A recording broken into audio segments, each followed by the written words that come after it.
ہمارے یہاں پہ چائلڈ لیبر، گھریلو ملازمین، خادمین، نوکرانیاں، نوکر، ڈرائیور، کچن میں کام کرنے والے ملازمین، نبی کریم علیہ السلام نے ان کے بارے میں بھی ہمیں نصیحتیں کی ہیں۔ اب آئیے اس طرف یہ دوسرا پہلو ہے کہ جس چیز کے اوپر ہمیں غور و فکر کرنے کی ضرورت ہے، 1 مئی کو اور 5 مئی کو غالباً ایک یوم مزدور منایا گیا، اور اس کے بعد پھر مدر ڈے منایا گیا، ایک اور دن منایا گیا۔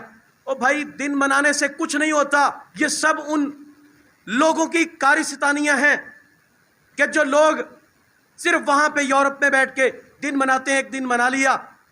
بڑی بڑی تنظیمیں آ کے احتجاج کرتی ہیں، 1 مئی کو مزدوروں کے حق میں احتجاج کرتی ہیں، سارے دنیا کو چھٹی ہوتی ہے، نہیں چھٹی ہوتی تو اس کو جس کے نام پہ چھٹی ہوتی ہے۔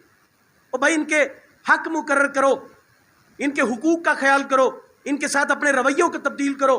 کل لاہور کے کسی علاقے کے اندر، ایئرپورٹ کے علاقے کے اندر، میں پانی پینے کی غرض سے کسی ایک جگہ پہ رکا، وہ پانی کا اسٹال، ایک چھوٹا سا بچہ، اس نے کیا کولڈ ڈرنک کیا اٹھا کے پی لی، وہ جو مالک کی دکان ہے وہ اس کے اوپر اتنا گرج اور برس رہا ہے کہ یوں لگتا ہے کہ جیسے وہ کوئی ایسا جرم کر بیٹھا ہے کہ اللہ نہ خواستہ اسے قتل ہو گیا ہے۔ ہمارے ہاں گھریلو ملازمین کے اوپر، چھوٹے بچوں کے اوپر تشدد۔ نبی کریم نے ایک صحابی کو دیکھا، وہ اپنے مزدور کو، اپنے غلام کو، خادم کو مار رہے ہیں۔ آپ علیہ السلام نے فرمایا رک جاؤ، اس کو نہیں مارو۔ کہتا یا رسول اللہ صلی اللہ علیہ وسلم تنگ کرتا ہے۔